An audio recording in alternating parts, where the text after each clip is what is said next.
Welcome to episode 4 of Simon Says, a new podcast where you get to talk to or listen to real people with real lives, real problems, real business ideas that inspire who need help.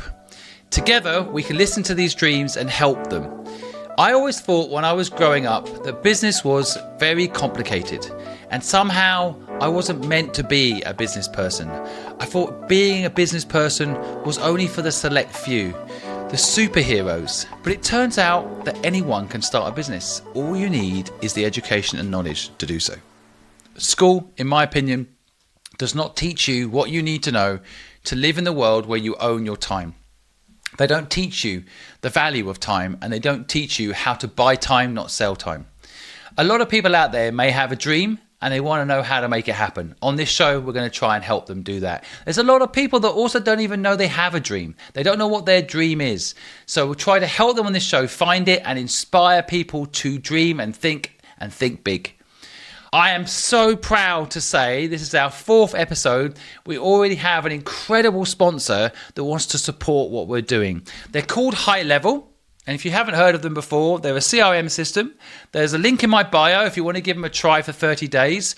And basically, they help you build funnels. They help you automate your marketing. And they help you understand how to manage your leads and get sales. Now, we have 6 guests coming on, and we have a really interesting reaction clip to show you that I want to talk about. And I'm reading all your comments. So if you have any questions, thoughts, ideas, or even suggestions for the people that call in, please drop them in the comments, and we will read them out if we think that they're relevant. Don't forget, you can subscribe on Spotify and set a reminder so you never miss one of these live shows. And if you'd like to be on Simon Says, then please, there's a form somewhere in the link in the bio. Fill it out and you can be one of our guests coming on here, asking questions and getting exposure for your dream. So first up, our first caller of the day is Alan. Alan, trademark question for you now, episode 4. How much have you got in the bank so I know how to advise you accordingly? And what's your question? So I have currently nothing in the bank. And my question is, where should I start with making this bike brand? So what is the brand? So I didn't catch it. So it's like a bike brand. A bike brand? Yes. What is a bike brand? You mean a pedal bike? You mean a motorbike? What do you mean? Tell me more. Like a pedal bike. Okay, so you want to launch a new pedal bike? Yes. That's the idea? Okay, why does the world need a new pedal bike? Tell me what's unique about this. It's unique because I want to make it road safe, where you can ride it wherever you want and make it really safe. Okay, so bikes right now you think are not safe. Why? What's the difference in your bike to the ones that are on the road now? Because my bike would contain, for example, if you're riding on the road, it would contain indicators instead of having to wave your arms. And it would contain a horn to notify anyone in front of you or behind you that you're slowing down or speeding up. Okay. How old are you? I'm 13. Wow, okay. Your parents are with you now, helping you ring in today? My parents are currently downstairs. Okay, good. All right, so listen, I think this is great that you're thinking like this, by the way. I mean, I didn't launch my first business till I was 15. So the fact that you're even thinking like this at 13, it's brilliant. Really, really great. I always say I wish the education system could get updated because I wanted to ask people, what problem do you want to solve when you grow up, not what do you want to do? You are thinking about a problem that you want to solve. And then you've got the guts to come on this show. We've got thousands of people listening in right now. You've got the guts to come on the show and talk about it. Like, I'm so impressed, Alan. Well done. Okay. Now, look, to make an idea like this happen, there are quite a few different ways to do it. I would say, the typical way that perhaps you see with Dragon's Den is you come up with a pitch, maybe a drawing of the bike or an illustration of what the bike's going to do. And then you go to investors and say, look, we need to make 1,000 prototypes or 100 prototypes. Would you be willing to invest in this and help make it happen? That's one way, right? There is another way, which is like you can say to the public, this is the bike I'm going to make, and crowdfund it. There's quite a lot of crowdfunding sites, though. Indiegogo, for example. There's loads of platforms where you can show a product, and then that you can say to people, would you buy it? And then people can say yes, and they can pre-buy it. And that allows you to see demand for your idea and then get money in advance to then go and use that money to go and make the product, right? So that's another way. And then a way that I would think about if I was your age is I would consider going to, say, a bike shop. Let's pick a big brand name like Halfords. We could even tag them in this if you like, and say to Halfords, look, here's a 13-year-old that wants to save lives. Here's a 13-year-old with a brilliant business idea. Why don't you have some fun, support this 13-year-old and make their bike? Back this crazy idea. And, I can just see a brand doing it. I can. I think, why not? And I think, and then the final thing I would say you could also do is, if you think about all the products that are around bikes now that try to save lives, like helmets, vests, there's all sorts of companies selling quite expensive bike gear, gloves. I've got a really fancy bike and they sold me shoes with the bike. Go to the companies that make all the accessories for bikes and see if they have appetite to make a bike with you. Again, it won't hurt to ask them. The worst is they say no. And, you're 13, you've got time, your costs are low, you're living at home. Like, you can contact these people, you can show your idea. It doesn't matter. You've got really nothing to lose. You might as well try. And at least you learn to speak to these companies and you learn to speak to these investors. You learn to speak to these shops.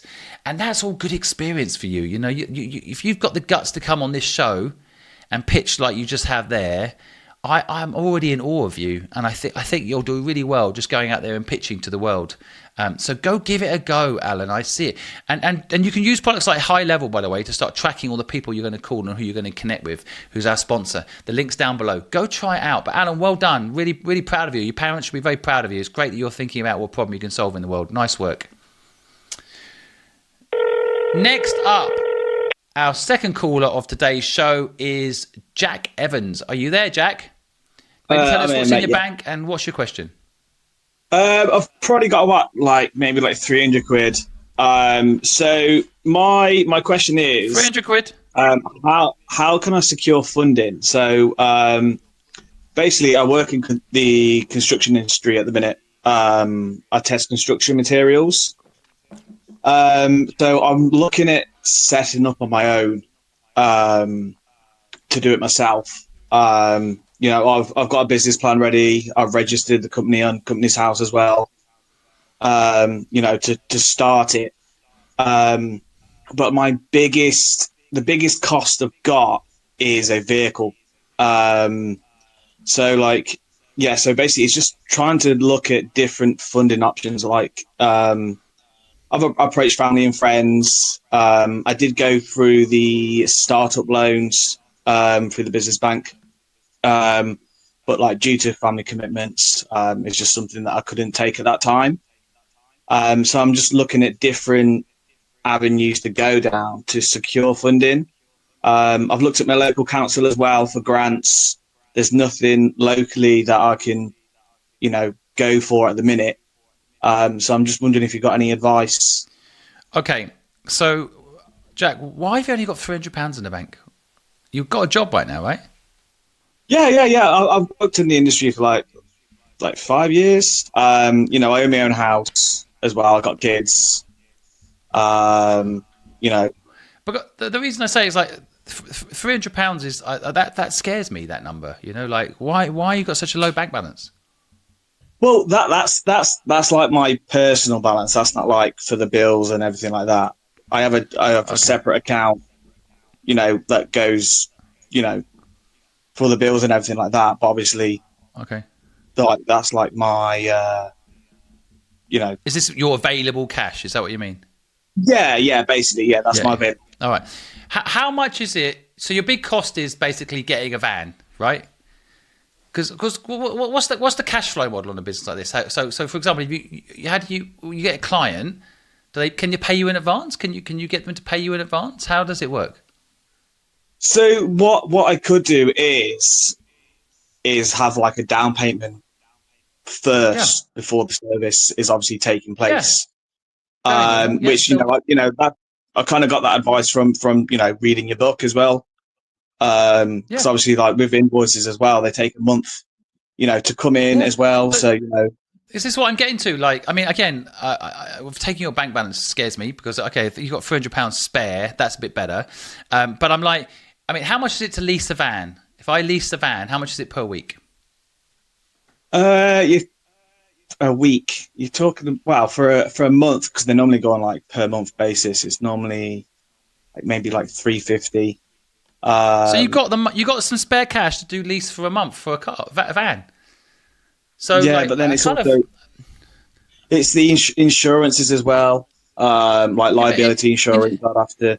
Yeah, okay, but again, like I don't think you can do monthly payments on those things. These are all monthly costs.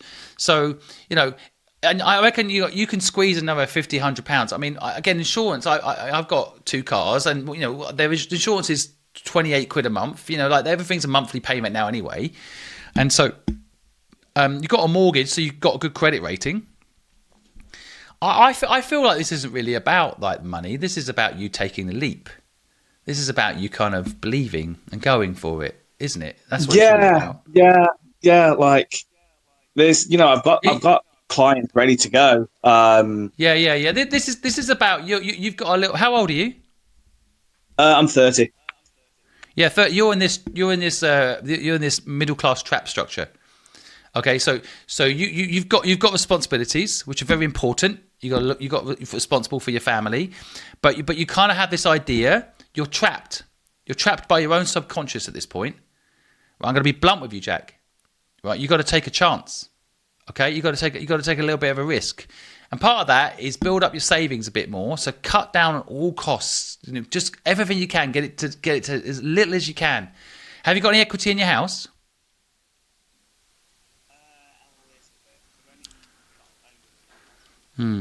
Yeah. And how much did you put deposit down on the house to buy the house? How much cash did you put in to buy that house? I think it was about the 15 mark. Yeah. You see, that 15 was the money you needed to start your own business. Yeah. This happens to everybody in Britain. We get obsessed with buying a house, and we take the money that should be used to make money, and we put it into something that maybe 30 years from now is an asset. Right now it's a liability. Right, it's a cost for you every month. Now, I don't want to dwell on the past. You've done it now, but I think to myself, okay, you have to take a chance. Now, one way to reduce your risk, like you say, get one client, get them to pay you a 50% deposit. It's not unreasonable, right? And then use that deposit to add to your £300 in the bank, so you can pay for the insurance. I'm guessing, my guess all in, a car, insurance. I don't know your industry exactly, but I reckon it can't be more than £500. All of that for 1 month. I'll be shocked if it's more than £500. So £500 for 1 month risk. And now maybe you have to take some holiday off your job to see if 1 month on this will make it work.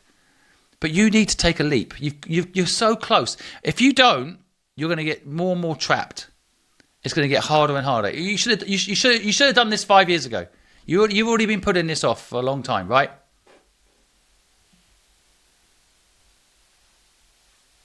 Still there? Yeah, still right. Yeah. I thought you'd gone to do it. I thought you were off to get the van. But you've been putting this off. Honestly, I can tell, Jack, you've been putting this off for a long time, mate. And, yes, because I want to get obviously like more experience in the industry first. There's always that. I need more money. I need more experience. I need it to be sunny every single day in England before I do it. Right? Oh no! Don't worry about that. I'm just telling you. I'm telling you, like the excuse monkey lives with you, right? You got an excuse monkey living with you, and there's always a good excuse, especially when you've got family and responsibility. Those excuses are legitimate, and they will stop you. And they're legitimate excuses, but money is no excuse. You can do it. You just need to work the numbers a bit, make some sacrifices. Maybe get rid of the Netflix subscription, put your mortgage on interest only, figure out ways to get your costs down, and then you need to go for it, because I can tell you've got a business here waiting to go, and you need to go and try and do it. Take a month's holiday, get that lease for a month, get the insurance for a month, invest £500 in yourself. You'll put 15 grand into a house and then spend lots of money making it nice, but you won't invest any money in you. So come on, change it, and change it now, because I don't know how old's your kid? I've got a 4 and a 5-year-old. 4 and a 5. I've got a 7-year-old. So, kids don't do what you say, they do what you do. Yeah. So kids need to see you living your dreams so they live their dream. If they see you making sacrifices and not following on your dream, they won't follow their dreams, they'll copy you. Right? The best thing you can do for your kids is inspire them. And, take a risk. Now, I'm always careful with this. I say it in my book. You do want to have, ideally 6 months worth of savings at least, or runway. But sounds like to me, you know how to get revenue quite quick. Yeah. You've got clients potentially. So you reduce that risk quite a lot. So now you're just talking about tying in the belt a bit so you can get that 500 quid and then collecting the money early from the client and then doing a really good job as quickly as you can, and you'll be fine. Yeah. And then you're free. You have your own business. Yeah. What's the name of the business? What's the name of the business, Jack? Let's give it a name. It's going to be, it's registered as Red Rose Testing. Red Rose Testing. Yeah. A baby is born. Your new child is now a day old, and go give it life. All right. Thanks, Jack. Thanks for calling in. Right. Next up, we have a clip reaction I want to show you. Every single week, I'm going to pick a clip that's resonated with me, and I'm going to share what that clip means. Lots of ideas sound silly in the beginning, right? We all think, sometimes people pitch ideas like that's a joke. So watch this clip. Do you know anything about that? Sure. What the hell is that exactly? Well, it's become a place where people are publishing information. Right. So everybody can have their own homepage. Companies are there, the latest information. It's wild what's going on. You can send electronic mail to people. It is the big new thing. Yeah, but it's easy to criticize something you don't fully understand, which is my position here. Go ahead. But I can remember a couple of months ago, there was a big breakthrough announcement that on the internet or on some computer deal, they were going to broadcast a baseball game. You could listen to a baseball game on your computer. And I just thought to myself, does radio ring a bell? You know what I mean? There's a difference. There is a difference. It's not a huge difference. What is the difference? But you can listen to the baseball game whenever you want. All right. Too. Oh, I see. So it's stored in one of your memory deals, Exactly. and then you can come That's back the a year RAM later. thing you talked about earlier. Yeah. Do tape recorders ring a bell?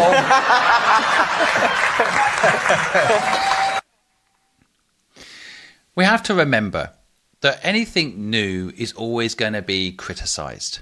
I'm trying to build a new type of education system. People are laughing at me all day. I'm saying, look, on LinkedIn, on TikTok, on Instagram, on YouTube, that's where the new school is. That's where people are learning. We might not like it. We might think, no, kids should not be learning on TikTok. We might think, no, but it's happening. And when I tell people we're bringing education to where people are, as opposed to expecting them to come to us, I get laughed at. People are like, no, you're never going to fix the education system, Simon. It is the way it is. And that's, don't be stupid. And I want you to remember this, that any idea, it can be crazy idea, whatever crazy idea you've got, there will always be people that don't understand it or love it, or even worse, I've seen people dish it because they're scared it will mean that they're more successful than them. So, remember, at first they will always laugh at you and they will always judge you. And then eventually people will get what you're doing and that will change. That's happened for me, by the way. Slowly, people have understood. I've been doing this 5 years now, helping someone every single day for 5 years. Slowly, people are starting to see what I'm doing. And a lot of the people that used to hate me have slowly come to not hate me as much.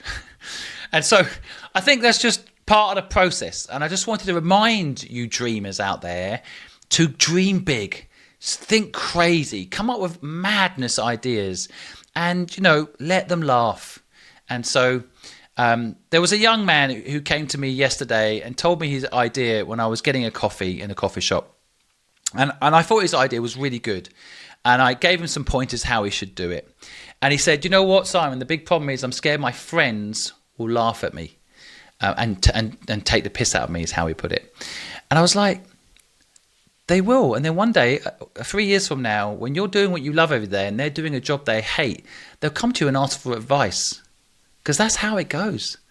And so, let them laugh, because it's the most important thing is that you follow your heart, you follow your dreams. And, if people are going to laugh at you, great. Making people laugh is a cool thing, man. If I wasn't doing this, if I wasn't trying to fix the education system, I think I'd try and be a comedian. I think making people laugh is the best. So go ahead, let them laugh, but go for your dream, because you don't want them to have the last laugh. You don't want to get to 90 and have regrets. That's the worst thing. Right, next up, Irene. Irene, are you there? How much have you got in the bank, Irene, so my advice can relate to your financial situation? And what's your question? I have got 74 pence and £1 million mindset. Oh, nice. 74p. Okay, wow. Okay, so tell us, what's the question?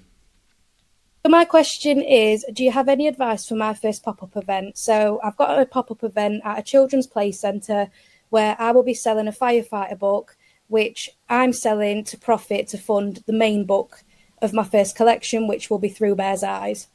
So I'm just curious as to if you had any advice, considering it's not my final product, it's what's going to get me to my final product. Okay, so the pop-up itself, will you have natural traffic coming to it? How's it going to work? So it's just down the road from me, and they host children's sessions every 90 minutes. They have about 30 slots available. So 30 different families, tons of children, and it changes every hour and a half. And I've been given the position to do that throughout the whole of the 6-week holidays once the books arrive.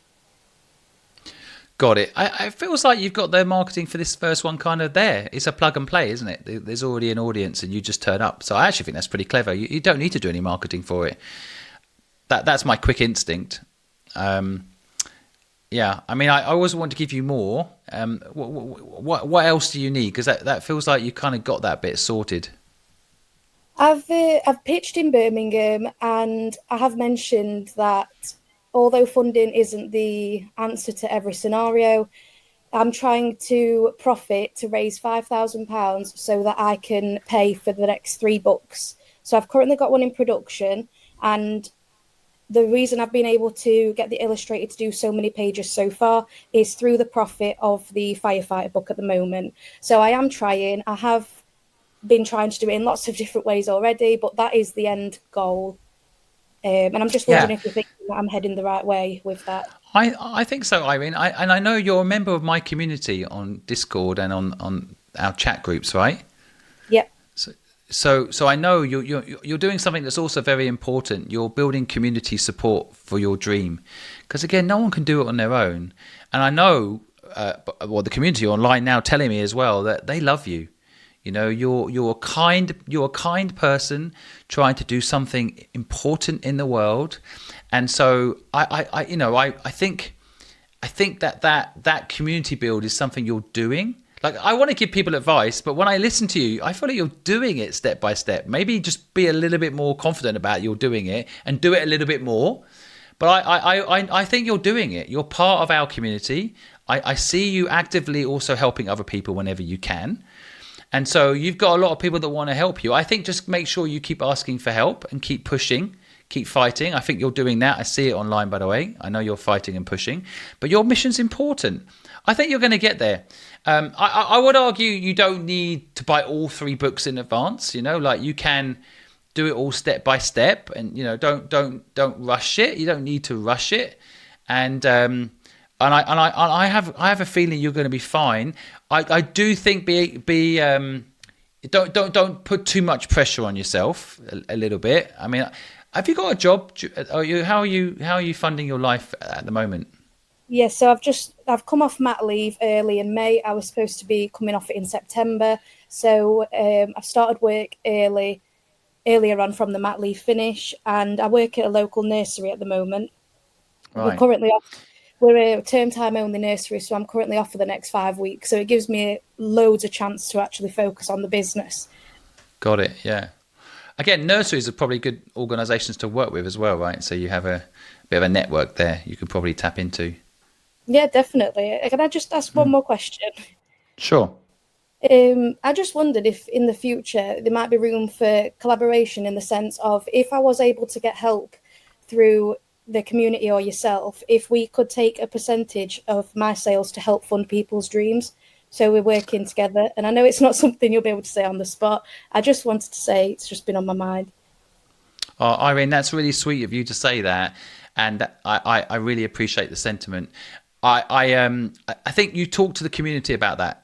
The community right now on the Help Bank side, that they're doing all sorts of things that don't involve me. I do have limited time, so I don't want to promise you something. Like, I'm really pushing at the moment to drive lots of revenue into the business so we can fund people's dreams. But I'm having to focus on things that are really scalable. That doesn't mean to say that, you know, it's a no, but I don't want to let you down, okay? Because I know I have hardly any time with my family right now and stuff. I need to make sure I don't promise anything.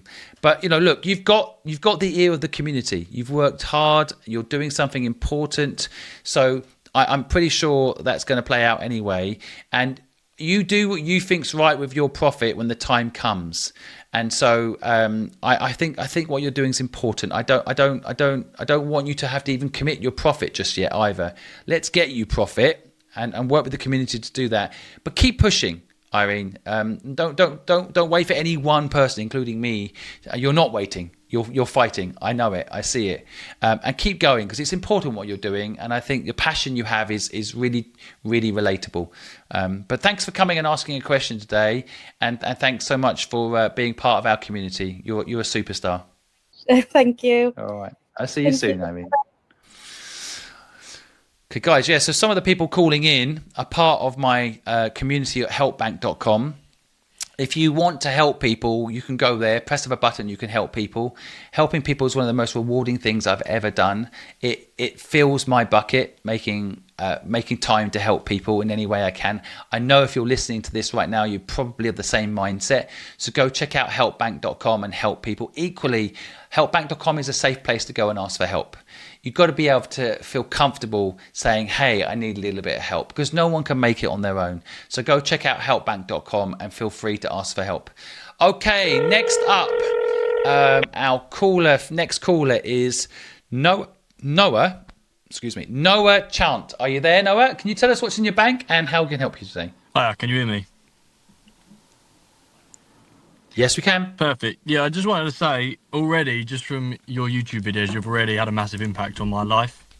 At 18, I joined the police in England, done it for 4 years and left because it just wasn't quite what I wanted it to be. I left earlier on this year and I've just been trying to find work, doing something I enjoy, and thought, why not better off to start my business? Watching your YouTube videos really motivated me to work in something I like doing, which is football.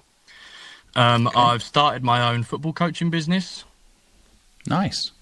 Football coaching, I've literally got my first session this Friday. So the job I'm in at the minute, I leave. The job I'm in at the minute, I leave on Thursday, and then my first session is Friday. Wow. I'm specialising in like young children, doing one-to-ones and small group sessions with local kids in my area. I love it. First 4 sessions I've said are completely free of charge because I want to build my community in my area, maybe stand out to people that aren't already, you know, sending their children to football coaches, and really gain that community. So yeah, go on. No, I was going to say, I wanted to give a shout out for if people want to follow you and what you're doing. How can they do that? I think it's awesome. It's Risen Football, so RIZN Football, and that's on Instagram, TikTok. Okay, awesome, mate. Absolutely awesome. And what can I do to help you? Do you have any question right now? If you've watched all my YouTube videos, you might not have any questions. I don't know. Yeah, I mean, the job I'm in at the minute gives me so much time to sit in my car driving around, and I genuinely listen to your YouTube videos because I always feel like I get told the people you're around are sort of the person that reflects like my personality. So I feel like if I've got you sitting next to me in the car on YouTube, I'm going to develop your skills and your traits to become as successful as you. My main question was just to really, how do I gain attention and customers through my local sort of social media networks, like local Facebook groups? Rather on a larger scale, obviously I want to target my local area. I want to make sure I stand out while I start off. Yeah. First of all, thank you for keep saying that to me. Actually, I can't tell you how much that means to me to hear that you're leveraging the content. And a lot of people do need a mentor and help. They don't realize they can just play it and sit in the car with them as if I'm there. And you've got all the knowledge right there, at your fingertips. You don't need to have me turn up and sit next to you. It's there, and you're leveraging it, which is I'm so happy to hear that now. I think as far as like local marketing is concerned, I always think about things on a kind of community basis. So, let's start media first. There's always a local newspaper or publication of some sort that covers local area topics that most people do actually read. So the area I live in, there is a magazine for the area. I do read it. I want to know what's happening in my community.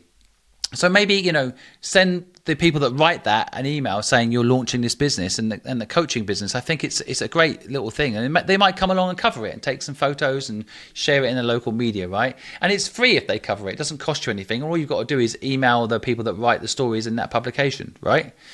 And then I always think about it like, this is a very fundamental version of this sort of thinking. But like, if there's a local Tesco's, what's happened? Oh, did I? Oh, apparently I muted my mic somehow. Sorry. Can you hear me? Yeah, I'm an amateur. I'm an amateur radio host right here. I muted my own mic. I don't know how I did it. Anyway, I don't know where you look. No, you haven't. I'm here. But I just want to break down quickly the different things that you can do on a local level. So the PR, right? That's one thing. Then I always think it's a lot more effective than people realise. If you go into supermarkets like Tesco's and Sainsbury's and Waitrose, they have little billboards and you can literally put what you do on those billboards. Now, I actually check those out because I'm always interested in what the local suppliers of this, that and the other are, right? And again, it doesn't cost anything, okay? And then the final thing I think is like, once you've got the first lesson out the way on Friday, which is really exciting, by the way, I would also then maybe ask the parents to promote you. I always think that when I've been involved in things and I've got good service, if someone says, look, I'm starting out, I'm new, would you let people know? Like, I really connect to that. And the worst is I say, no, I'm not going to promote you, no. Like, okay, you tried, right? I think, that local word of mouth is still powerful in my opinion. Yeah, I've got a little WhatsApp sort of community with about 15 parents in my local area at the minute that are all interested. So hopefully once Friday's out the way and I've got some videos of it, they'll all come sort of, you're going to be they'll fine, show more mate. interest over the summer holidays and stuff. You're going to be fine. I mean, normally, I mean, because how old are the kids you're teaching? So the youngest at the minute is about 6 and I've got up to about 13-year-olds. So, yeah. So some of my biggest videos, by the way, have been with 13-year-old entrepreneurs, like pitching their dreams. I think one of my biggest videos is with a 13-year-old pitching his dream. I love to see kids being inspired, right? You have to get parents' permission, so you have to be very careful with the kids' side of things. But I got the parents' permission for this 13-year-old who wanted to pitch his dream, and then I put the video up and it did really well. And there might be something in it, because there's a couple of kids I'm helping at the moment that want to be pro footballers. And so I got their parents' permission to record their dream and I put it up and they've done really well. I mean, again, you might want to think about a social media content strategy a little bit around that. Like, what is young people's... I'm picking my message, which is what's your dream? Your message could be like, what's your goal, right? I might forget that trademark now. But, what you can think a little bit about how to get your social media stuff rocking a bit. And again, it could also be another way to go. It's just you sharing your journey. I mean, you quitting your job on Thursday... That's interesting content, like I quit. My last day is today. I'm putting this video up to say tomorrow is the start of my new life. I'm starting this new business. I'm scared. I'm excited. I'm worried about money. I'm also hopeful that it's going to work out. That's interesting content. If you could put yourself out there, and I'm sensing that you're the sort of person who's willing to push themselves a bit and be a little bit out of your comfort zone. But if you can, I reckon there's a whole series around what you're doing here. You've completely changed your life. You completely changed it. It's and it's not easy. Again, once you've got a job that's safe, I say safe, like a regular paycheck, like a police person. Gosh, it's hard to change. You start building up like mortgages and costs, and so easy to get stuck there. I've got a mate who's 30 years in the police. When we were younger together, like working, he could have easily started his own business and stuff, but then he got a job at the police, and he basically they kept promising a pension. He kept staying because they kept promising him a pension, and he's still there. It's the exact thing my mum and dad said when I said I wanted to do my own company, but I was determined to work in something I was interested in. And I went to Brazil at the end of last year and met a few people out there. And my aim after the first year of work is to collect sort of old football shirts that the kids may have that they don't use anymore, or parents may have, and then go out to Brazil in the favelas, because I know a couple people out there, as crazy as it sounds, and hand out some of the football shirts to them and do some free sort of football sessions to give back the support that I've had from people in my local area. Great, I agree. And maybe have a little think about, like, get a football company to sponsor. You know, get some revenue from some of these big brands that, you know, without young players, there is no Umbro, there is no Nike. You know, like they should be supporting you to help young players, you know, come through. So they should be paying you to use their footballs and all those sorts of things. Right? Have a little think about all the brands linked to football that could be sponsoring what you're doing. And I would try to get some sponsorship revenue. You got nothing to lose. The worst is they say no, but I'm pretty sure. If you came to me and I was in charge of the football division at Umbro, I'd definitely give you footballs at least, but I'd probably sponsor a few activities as well. Anyway, just a thought. Thank you very much. I appreciate the time today. I've been waiting for a while to speak to you. So, well, there we go. We connected. No, I'm gonna follow you after. I'm gonna follow you after this, mate. And I'm excited. I'm excited for you. The very worst is going to be an amazing experience. So just, you know, well done for taking a risk. There'll be a video on there on Instagram for you Friday, I'm sure. I look forward to it. I'll look out. Thank you. All right. Okay, guys, we have been technically proficient on this 4th episode of Simon Says. We've had no problems at all. Touch wood, don't want to cause a problem. But our next caller, apparently her mic's not working. So this is a problem with a live show. I keep telling you guys, I'm not gonna shut off the live and edit this out and make it all perfect. I want you guys to see I have built 19 companies. I've invested in 83 businesses. One of them is a unicorn called Lovable, you know, $1 billion company. And I still have problems when I start things that are new, right? Mistakes happen. So, okay, I believe she's got her mic working. Tasha, are you there? Mic working? And how much have you got in the bank so I can give you advice linked to your financial status? And what's your question? Hi, Simon. My name is Tasha. And I've got about 5,000 New Zealand dollars in my bank. And I'm really currently using it to during my healing, really. Okay. So what's your question today? How can I help you, Tasha? Well, I actually wanted to talk about my dream that is a little bit more of an idea. So I would like you to please bear with me as I put this into words. And then I'll actually follow with my question just so you know I've ended my dream, talking about my dream. Okay, I've only got a minute for the call, just to warn you, Tash, because I've got someone else waiting as well. So if you could make it easily understood, then go ahead. Okay, great. Thank you. So my dream is to really create an embodied space.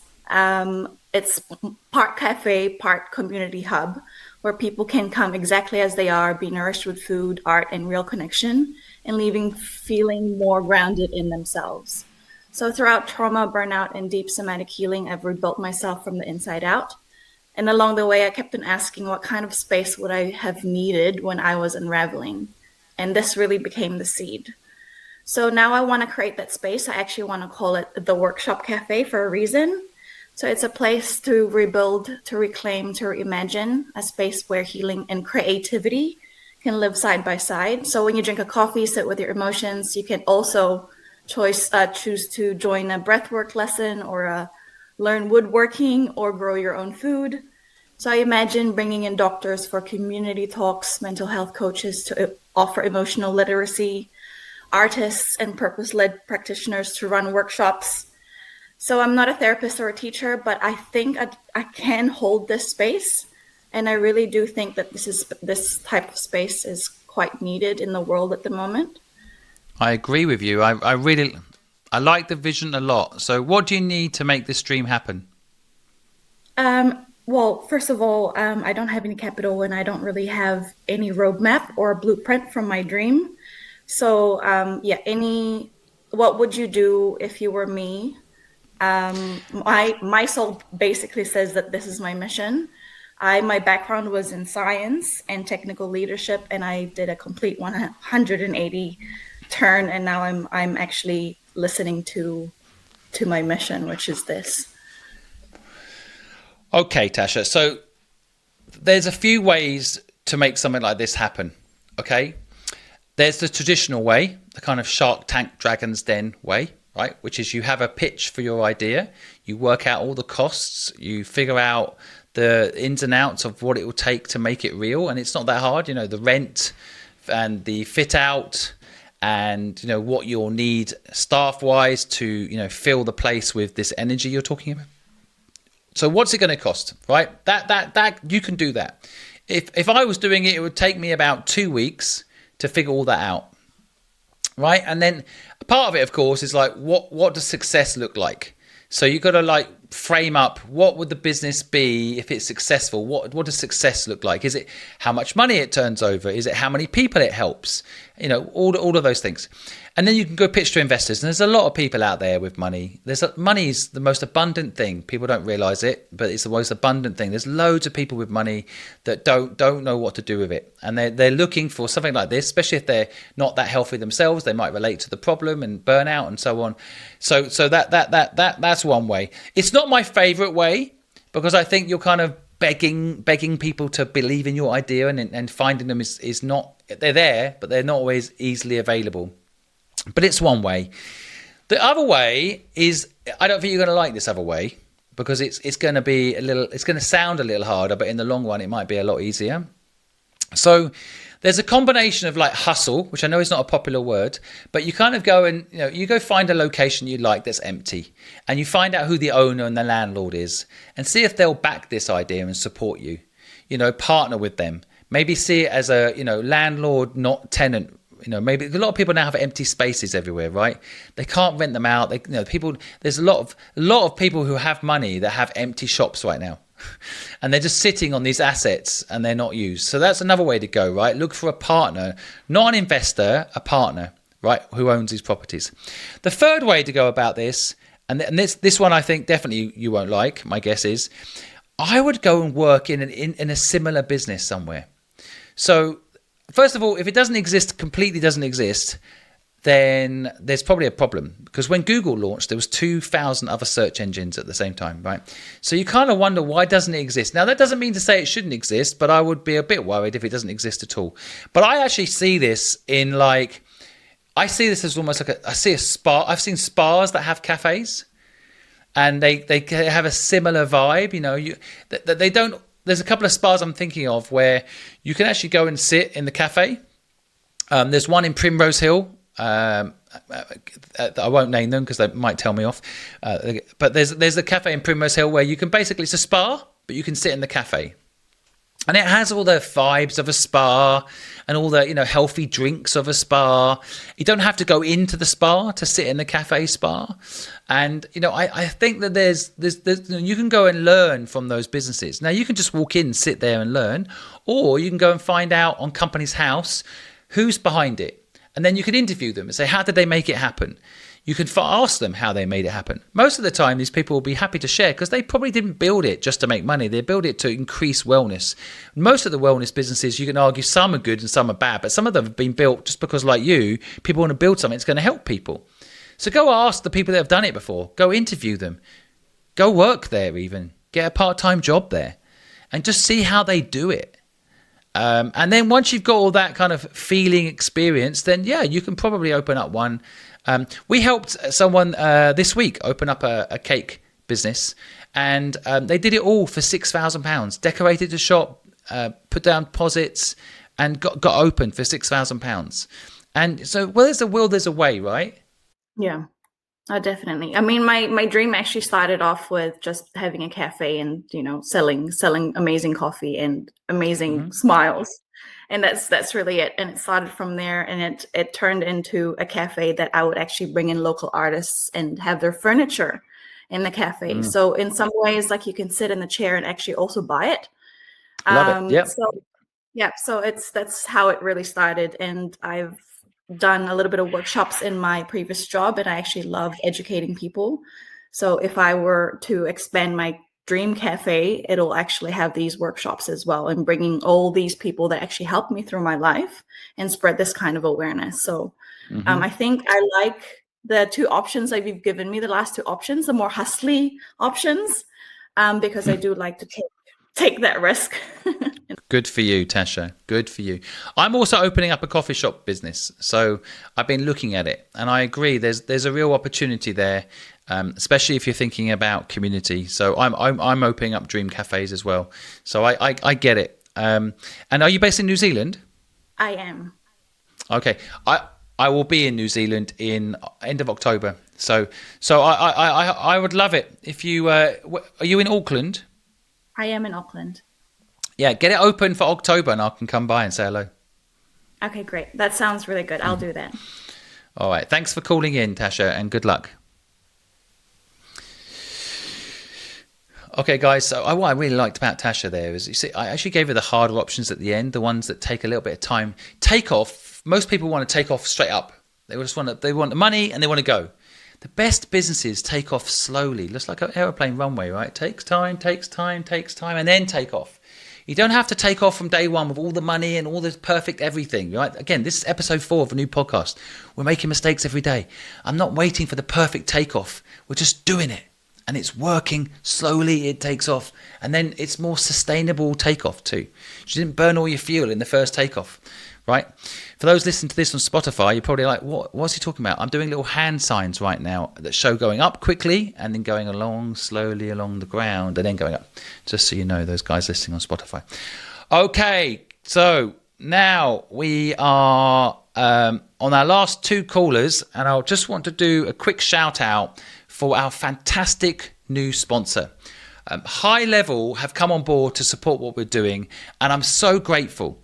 We told them what we're trying to do. We're trying to help people follow their dreams, try to answer people's questions for free, give people the knowledge they need, and people that listen in can learn from the people that are asking questions about what questions they should be asking to make their dream a reality.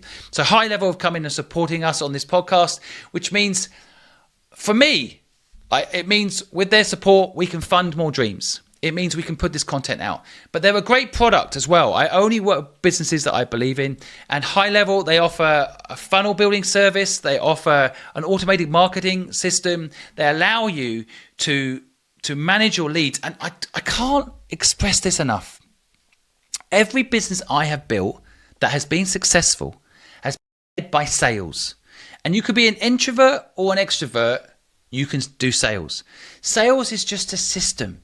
And they don't teach it in school, because if they did, you wouldn't have to work for someone. And so for me, like, High Level coming on board and sponsoring this podcast is fate. Because it's the number one thing I believe to be true if you want to start a business is learn sales. And then you need tools to help you implement. You need to do things like workflow automations, which are not hard if you've got a product like High Level. You can call track who you're calling. Remember to follow up with them. Make sure you learn to sell. And it's all a system.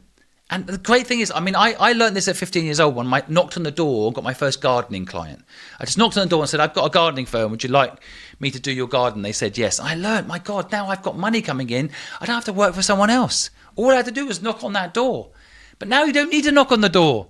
Thanks to email and on all the different tools, things like High Level can help you get the clients you need to have the life you want, right? So there's a link down below. Wherever you're listening to this podcast, there'll be a link down below. And you can click that link and get a 30-day free trial. So you can start getting sales before you've even launched your business. I got my first client before I even had any gardening equipment. Before I had a website, I didn't have a brochure. I didn't even have any staff to help me do the gardens. I got a client who paid me a 50% deposit, which allowed me to fund everything to start my dream. Getting a client first can be how your dream begins. And so, all right, next up, we have Michael. Are you there? Tell us your bank balance so we can I can give you advice. Go ahead. Of course. I have 148 euros. 148 euros. Yeah. Yeah, I'm That doesn't- living paycheck to paycheck. Wow. Okay, Michael, tell me what you need and I'll try and help you. So I'm from Greece. Just to give you a backstory, I have a diploma in finance and banking. I moved to Slovakia. I'm 3 years in Slovakia right now. I'm working for a multinational company. I always wanted to be an entrepreneur. My pain is my mother. I want to get her financially free. That's my pain. That's the pain that I wake up every morning and is bothering me. And I opened a business from 2021, an e-commerce business. I was doing drop shipping, which failed completely. And I think because I had to do a lot of things at the same time, marketing, website, search the correct product. So it didn't go well. And now I'm thinking about opening a pancake business, and I will tell you why. I wake up in the morning and I have no problem to cook. I love it, specifically pancakes. And I'm thinking that I will name it Soula pancakes. And I'm thinking to write in the package, a taste that touches your soul. Because my girlfriend thought that my surname is pronounced Soula, right? So this is how my idea came to my mind. And I know how to do the marketing. I haven't started yet. I'm still in the process of thinking about it. So in the marketing, I'm thinking TikTok. I'm thinking about doing day 1 of running my own business, day 2 of running my own business. This is the type of marketing I'm thinking. I need to buy equipment, which I can afford if I do good savings. And now my problem is packaging supplier and how to get a deal with the logistics company to send my products all over Europe. I love it. I sense that this is the right direction for you, and putting aside wanting to help your mother, which is admirable. I don't even talk to my mother, so anyone that's got a good relationship with their mum, I'm in admiration for. So it's beautiful that you want to do that. I think she want to see her son more and have you involved, get her involved in the business. I mean, I think about my son. All I want to do is spend time with him. So maybe get her involved in your business will be even more important to her than and spend time with her than making her financially free. But I reckon this is going to work, and your surname matches. You know what I mean? Like pancakes with soul. I see it. I totally see it. And I think there's a real story. Even if the story is I'm making pancakes to make my mum financially free. I really get it. Flipping the script and going from paycheck to paycheck to like living your dream. I see it. I see it working. So what do you need from me? What can I do to help you today? I'm a little bit lost, to be honest. I will be completely honest with you. I'm pitching ideas to my surroundings. And this is an idea that I'm pitching. No one believes in it except my mom, right? And my problem is I really don't know how to get a deal with the packaging supplier because it's going to cost. And I don't know how to get a deal with the logistics to send the product across Europe. As I said, I'm located in Slovakia. I don't have a community here, so I'm depending on Greece mainly, and from the people that I'll get from TikTok, hopefully. Okay. Maybe you're putting too much pressure on yourself too quick. Take a step back for a minute. Maybe just going live on TikTok or on social media and making pancakes and getting, I don't know the brands as well now, but let's say Jif Lemon used to be a product that you put on pancakes, but there used to be a lot of different products. Get a partner to sponsor you. It doesn't have to be the perfect product that you're shipping from day one. It can simply be a little home kitchen where you make pancakes. And let's say, I'm just making this idea up. Let's say I'm live on TikTok now, right? On my TikTok, I've got just over 1,000 people. If I said to someone on here, I will make you a Mickey Mouse pancake with your name on it if you give me a universe, right? I forget how much a universe is now. I think it's a couple of £100, right? And then, so someone does that, and then on the live, I can promote them to 1,000 people and make them this pancake. There's other ways basically now to make money that doesn't have to go straight into a massive production business. Okay? You can do that step by step, and money will solve all problems. The things you're describing are really a financial and effort issue. You will find someone that will make it. If you can pay someone, they'll definitely make it. So maybe just build it up more slowly. You know, I think that's my theme for today. You know, think more high level, which is my sponsor. So I'll throw their name in there. Think bigger. You know, like you don't have to always like do the perfect packaging and the perfect shipment from day one. Like just make pancakes for your mum, and then on lives ask people, do you want me to make you a pancake? You know, like you just have fun, and you know, build up a community and build up a little bit of revenue. As I say, if I've now got 1,200 people on TikTok, right? I know if I said to them, look, I'll make you a pancake, give me a universe, the gifts on TikTok, people will do it because people like to have fun, and money's only a tool to have fun with, really, you know, and invest in helping people, in my opinion. But like I don't know if that resonates with you, but can you just be a bit more laid back about it and have a bit more fun with it and not rush straight into manufacturing? It will come if you've got the money, I think. Yeah, I was thinking about making the pancakes and sending them to someone. I don't know how good the quality is going to be, so I was thinking I'll go more far now. I was thinking that I need to dehydrate everything. Yeah, listen, I get it. This production side, you work on it, but I'm telling you, the modern way is you go into the street, you make a pancake, and you video you giving someone that pancake, and the video will make more money than you selling pancakes. Step one, you know, use viral marketing to build up your brand. If you look at all the success stories now, they're people with social media following, right? I would go into the street and make pancakes, and I would film people's reaction to the different pancakes you make them. And then in the morning, people having a pancake, you know, and kind of just have fun with it. And build up a following. I'm giving you just one idea. I'm not saying this is the only idea. I think you can figure out the manufacturing. It will just take time. And I don't have access to people that make pancake packaging. So it's all on Alibaba and other platforms. It's all out there. It's not hard. You just need to buy minimum quantity orders. But if you have a social media following, you have sponsors, you have a bit of client base, fan base, it's going to be a lot easier to sell the pancakes later as well. And again, I don't think people are leveraging like the community side and the gift giving side on social media. People aren't doing it, and you should be. You just make pancakes every day, every morning, go live doing it, and make a video and post it up of you making pancakes, and do different pancakes every day. Do that for 30 days and you'll see. I think you'll be shocked how much of a following you can build up, and it won't cost you anything. All right. Give it a go, all right? Stay in touch. I want to see how this plays out. And I want to try soulful pancakes. Oh, of course. Stay in touch. Thanks for ringing in, Michael. Good luck. Thank you. Okay, one more call before I have a little closing thing to say. But one more call, and it's Josh Phillips. Josh, are you there? And how much is in your bank account so my advice can relate to your financial situation? And what's your question?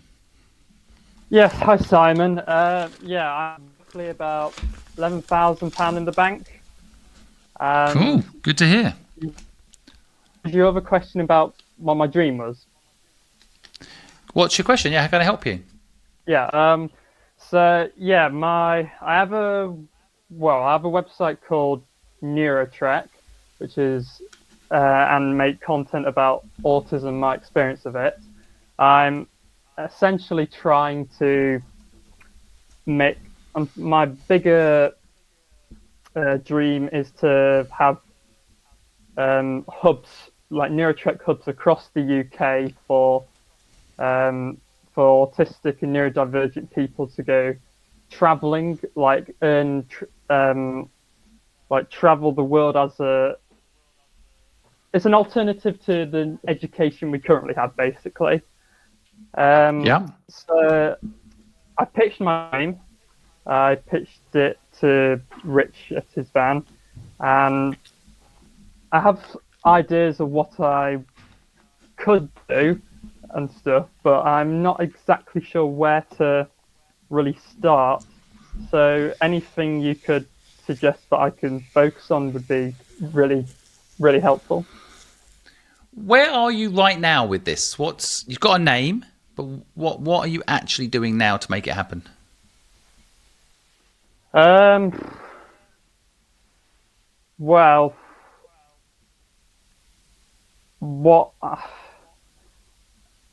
it's a little complicated, I think, because I'm not. Yeah, I'd like to start a GoFundMe for traveling, to travel for myself, but to make that also fund my dream for create hubs across the UK, if that makes sense. A little bit, no. It does. So you want to travel as well as open up these centres, right? So yeah, it's kind of like my thinking was I would fundraise for traveling that would go into these centres. Yeah. Okay, I'm confused. I think first of all, you've got £11,000 in the bank. So you know, a holiday to Spain, there and back, you know, it's £2,000. Let's say, right now, I don't think asking the public to fund that is the right way to go. If I was you, I would travel. I guess, look, the traveling thing confuses me because I think, you know, why would people fund you to travel? Now, if you were opening up a cafe or opening up a business, like you say, to support this idea you have, that's a business investment opportunity for people. That makes more sense. And maybe a community that cares about the same thing you care about, people that understand what you're talking about, they would perhaps support you. Communities are very powerful, especially niche communities. They can be really, really useful in like bringing everyone together. But you know, there's two separate things there. I wouldn't get the two confused. I asked you, what have you done to make this idea happen? And then you talk about starting up a GoFundMe to go traveling. I think it's completely different things. Now, I'm not saying you can't travel when you open up different centres. And by the way, I'm not saying don't just start a travel business. You could just start a travel business, and part of it is you get sponsors to go there. Okay, sure. And maybe you're going to travel and share your experiences with the I'm going to get it wrong, NeuroTrek. You know, NeuroTrek, I think the two are very different. It's very different things. Sure. So okay. Let's focus. Let's just come back to this. So you're calling me about NeuroTrek. What are you doing to make NeuroTrek work? Don't talk to me about GoFundMe or getting people to give you money. What are you doing to make it work? So, honestly, since I made the website, not a lot, because I'm just not entirely sure what step to really go to. Okay, let's. I don't know why we make this so complicated, and I mean this with love, right? I say this with love. I just sometimes find that people make the first step so complicated. Is this a physical premises you're seeing? Yes, I'm hoping it can have physical premises. Okay, your vision is a bit blurry on this for me. Like, okay, it's a very clear yes or no. So let's say it's a yes. Okay, why can't you go to an existing cafe owner, an independent owner, and say, look, I'd like to do NeuroTrek once a week in your cafe, and just partner with people initially. You know, like you want to bring people together. You want to talk about why do you have to go and build it all on your own? No, I don't. I don't. Yeah, I don't. I don't want to build it all on my own because I realize. So just go collaborate with people. Just go. Everyone wants to go. I kind of think like the first step I would make is try and find someone that's got the facility I need and convince them to let me use it. So again, I don't know. A lot of empty churches during the week, aren't being used. There's a lot of high streets empty with shops not being used. Find the owners and see if they'll let you use it. A lot of empty pubs during the day. Like a lot of space out there that's kind of, if you go in there and convince someone, they'll probably let you use it, right? Yeah. Can I ask you mentioned about cafes. Did you just use that as an example of this is a space that you can, as a community, for like connecting with other autistic people and making the community? That's what you want to do, right? Well, I was trying to understand where you were mentioning the cafes for. I was wondering if that was what it was. No, I'm just trying to figure out how to make your idea happen, and that's one step is the physical space piece, right? Yeah. So who's got physical space that they might let you use it from time to time? Well, cafes, right? But it doesn't have to be. There's churches as well, empty most of the time, right? There's loads of spaces around. I'm sure you walk down the high street, there's empty shops, right? So look, I guess it's just maybe thinking about what you can do with no money is a pretty interesting exercise. And so, yeah, you went and rang the doorbell, right? You went and rang the Dream Machine doorbell, pitching your idea. Great. You know, it doesn't cost you anything. Why not try? Great. Coming on here, sharing with your dream. Thousands of people are listening. Great. But I think if people are listening, they're going to find it a bit confusing how to help you, right? So if there's a cafe owner or a business owner right now who owns a premises that's empty, it's not clear what you want from them. So I think you should go away and think clearly about what you actually would like help with. I personally, it's just my personal opinion, I don't think asking people to fund a GoFundMe for you to then go on traveling is necessarily the idea I would go with. Especially when you've got £11,000 in the bank. You could go on one trip now and get a brand to sponsor you doing it, or just have the experience of doing that trip. I don't think people would be... I can't imagine people will want to sponsor your travel unless there's a direct connection to like helping people. But I don't think you need to do that. I think you've actually got some savings. Josh, Josh, why don't you come back in 4 or 5 weeks' time, back on the show? Go away and really think about, like, you got to remember who's listening, what you actually want people to do to help you with your dream. Because I think you're in your head, I think it's clear, but I think people, I don't understand it fully, and I don't know how to help you exactly. So I think go away and think clearly what it is you need. If people are listening, what can they do to help you? But make it more clear what the next step is. If you don't know the next step, how can people listening help you with the next step? You see what I mean?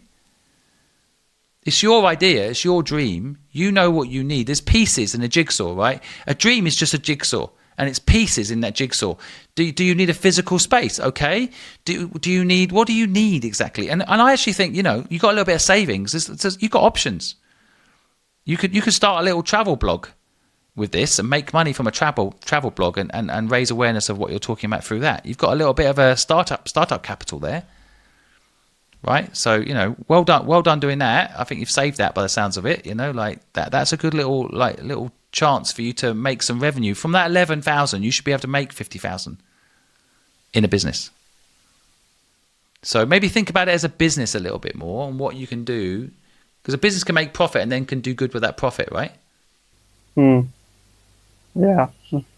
All right. So call back in 3 or 4 weeks, 5 weeks time once you've flushed it out a bit more. Okay, we'll talk again. Okay. All right, Josh? All right, see you. Thanks for calling in. I'll see you, buddy. Okay, guys, that is the show today. I want to thank our sponsor. High Level came in just recently and said, we're sponsoring this podcast, Simon. We want to back what you're doing. And I love their product. I always tell people that if you want a business to work, all you need to do is learn sales. And tools like High Level help you manage your CRM, help you figure out how to build funnels, how to do automated marketing, how to manage your lead type things. And it allows you to get your business off the ground. All you need is one customer to make your business work. One customer. My first business was a gardening company. All I did was knock on a door and say, I'll tidy your garden. They said yes. And then I said, I haven't got any equipment. Could I use your equipment? They said yes. And then I said, I need a 50% deposit because then I can pay people to help me. They said yes and gave me 50% deposit. All you need to do to make your dream a reality is sell. So when High Level said they were going to sponsor this podcast, I'm like, perfect. This is a tool I know people need. And then it's one less excuse to not make your dream happen. If you understand how to make a sale, you understand how workflow automation works, which sounds like a big complicated thing. It's not.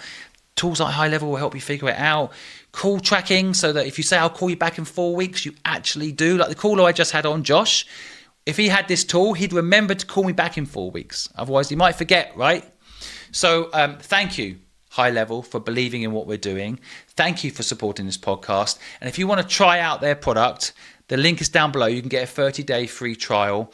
And by using this service, they're funding this podcast, which allows us to help you for free and gives us funding to fund people's dreams and help people do what they love with platforms like helpbank.com. So go register as well on helpbank.com. Make sure if you want help, you go there and ask for help. And if you can help, go there and help people. All the people that come on this podcast show are now on helpbank.com. You can go and help them. If you had a view or had an opinion on anything that was said today, feel free to comment down below.